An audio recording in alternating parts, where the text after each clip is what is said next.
Good morning. It's a great pleasure to be with you here today. And I can see some men in the audience. And I also met with some at the backstage. I congratulate you for your willingness to join us.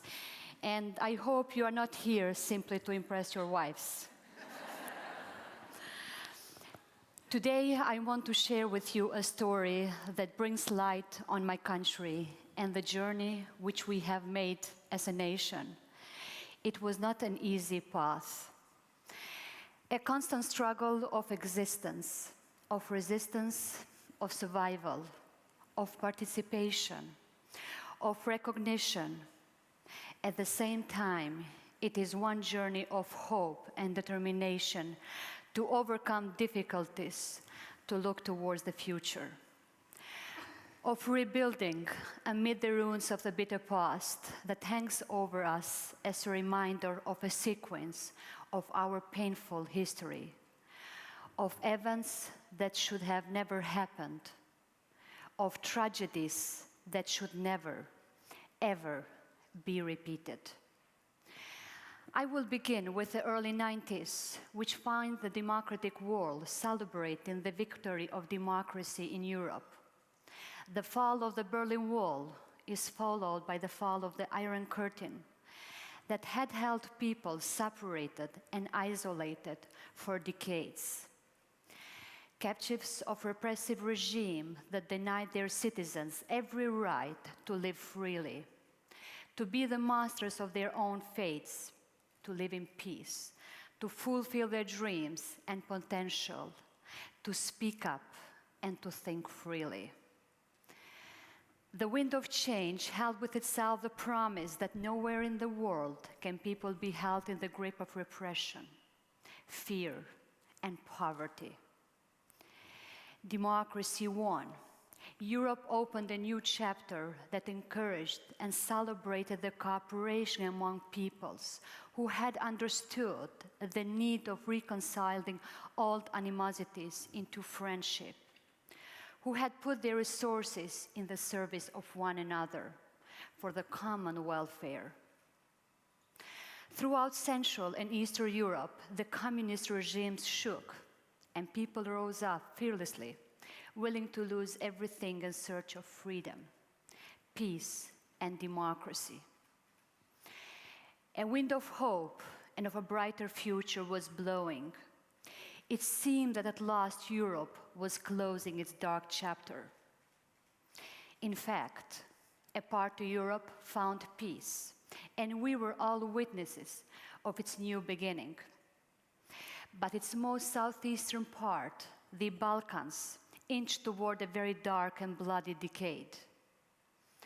Countries and peoples of the former Yugoslavia experienced the revival of divisions that in the name of ethnic and religious differences turned neighbors into sworn enemies. This part of Europe headed toward a period of wars that left hundreds of thousands dead, injured, raped, or missing. Wars that left behind entire cities and villages burned, hundreds of thousands of families destroyed, heartbroken, with their dreams interrupted, with open wounds that still have not found peace. For the first time, for this part of Europe, the 90s brought along the wind of hegemony, the attempts of one people to rule over others, the iron hand of a repressive regime that instigated wars for 10 years in a row. Allow me to evoke a few moments from Kosovo from this period, told through the eyes of the women of Kosovo, who are an inseparable part of every chapter of our history.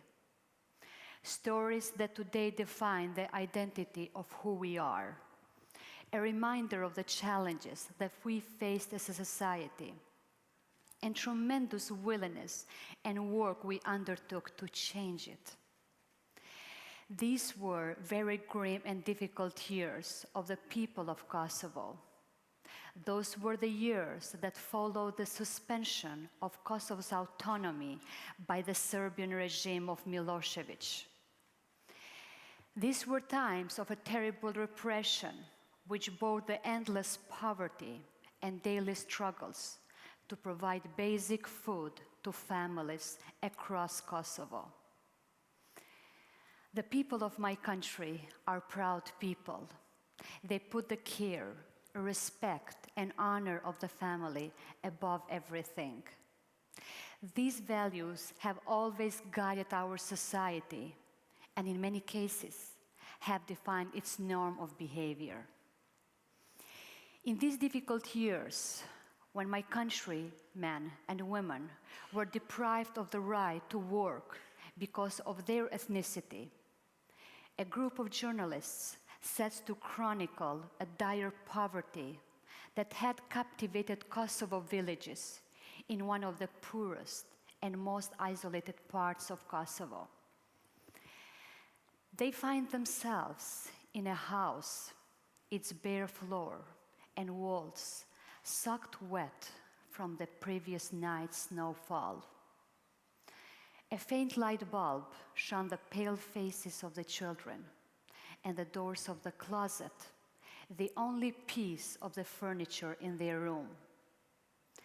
As the children sat quietly, curious at the stranger's presence, their mother was nowhere to be seen. "Where is she?" asked the reporters, hoping to get a better feel of the daily hardship of feeding a family of 6, since the father, in his 40s, had a tough time admitting to the abject poverty. The children ran to the closet, opened the doors, and there she was, tucked inside, her small, frail body, escaping the prying eyes of the reporters. I believe that all of you are curious to know, why is this woman in the closet?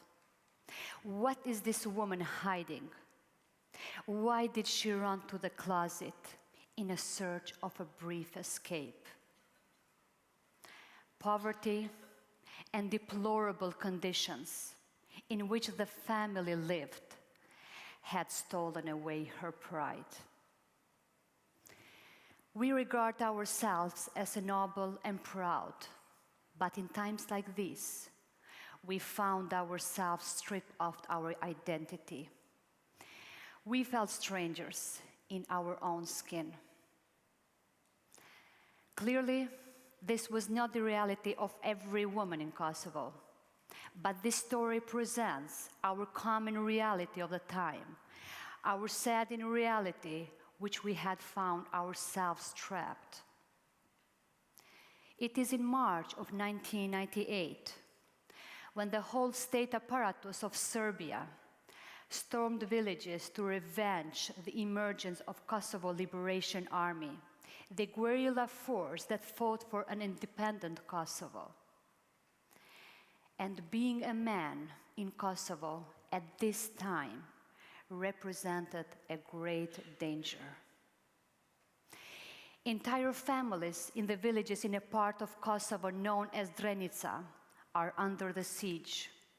No one can enter and no one can leave. Entire families are isolated.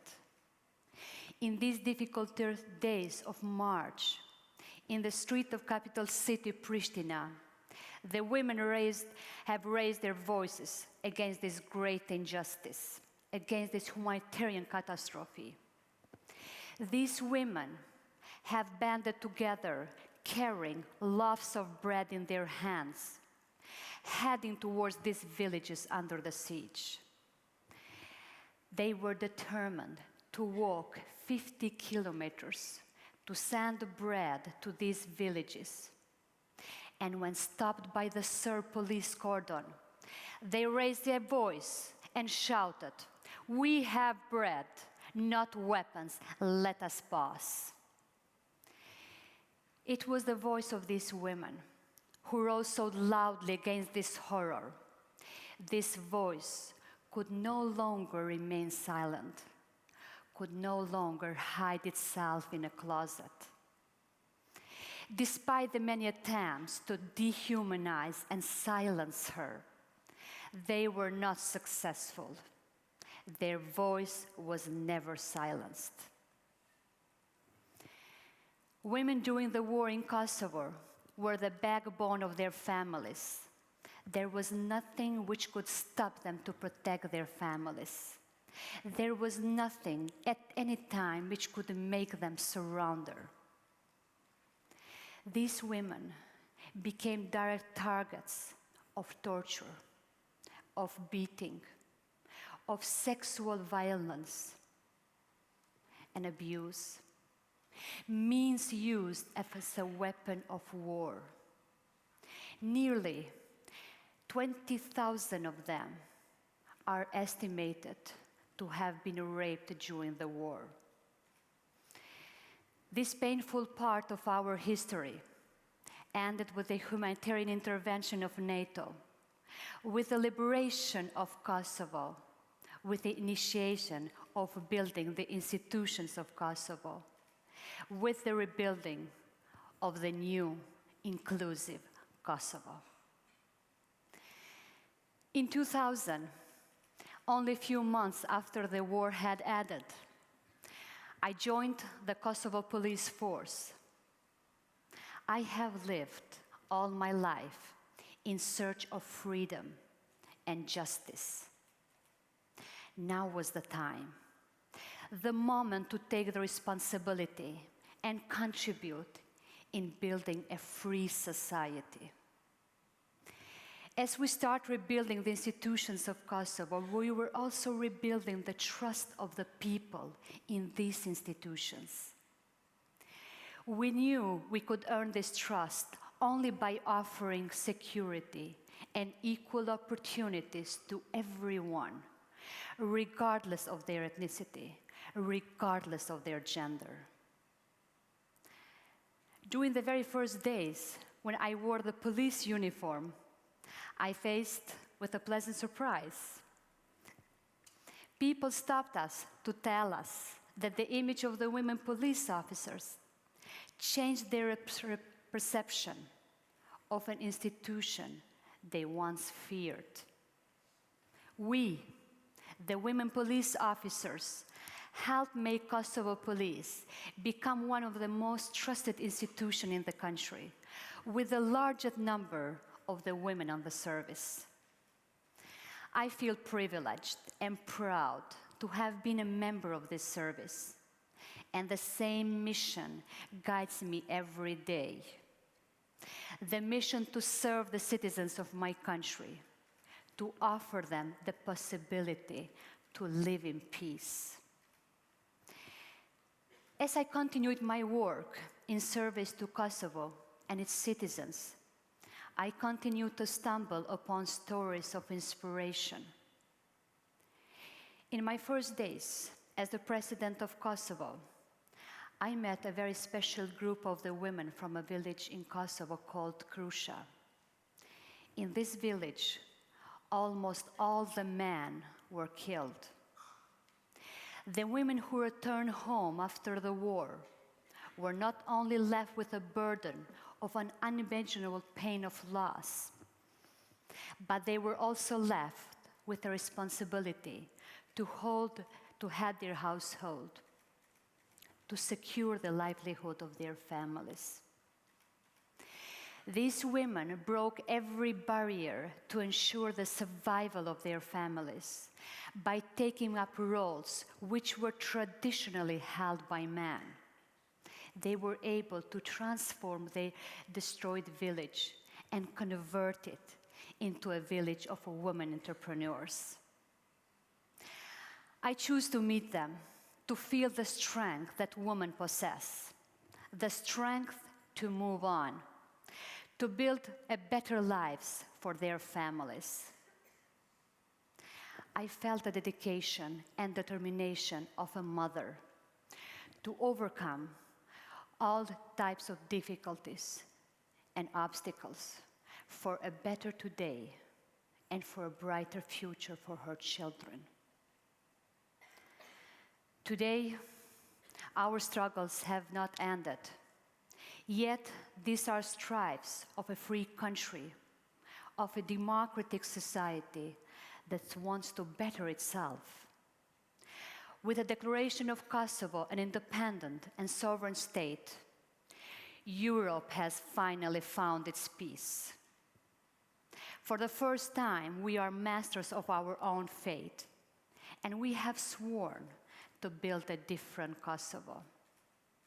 A Kosovo where investment in women shall be an investment in the family and in the prosperity of the whole society.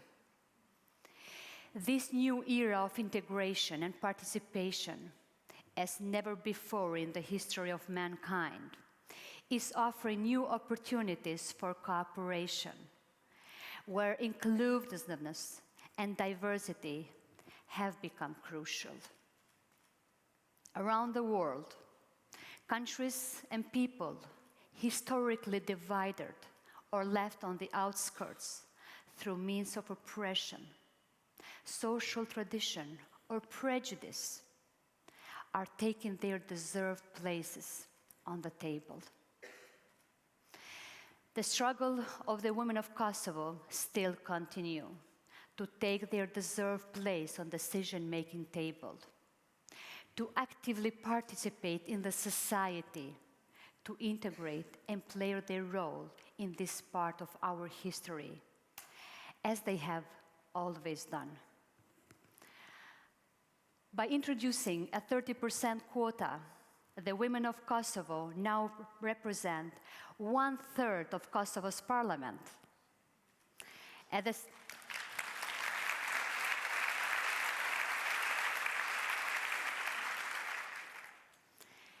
the central level, they have become a part of the decision-making process, leading important sectors. We have a female deputy prime minister who is leading the technical dialogue process with Serbia in search for stability for the region. And another woman leading our efforts to join the European Union. These are the two most important political processes for Kosovo. But there is much left for us to do to increase the representation of women at the local level in order to implement the laws which safeguard a democratic society. My dear friends, as you may know, the Republic of Kosovo is only 5 years old.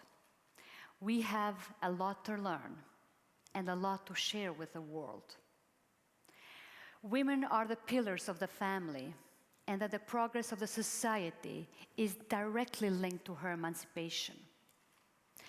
To accept of diversity as a value that unifies us, that enriches our societies, and to build our future upon it.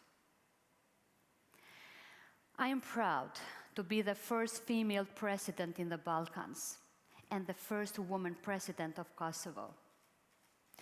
In this role, apart from my daily obligations as the president, in the service to my fellow citizens, I am committed to inspire and motivate the new generation of girls to play an active role in all the fields of our society.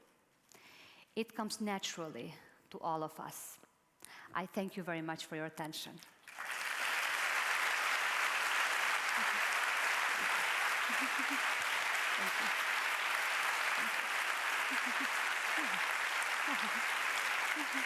Thank you.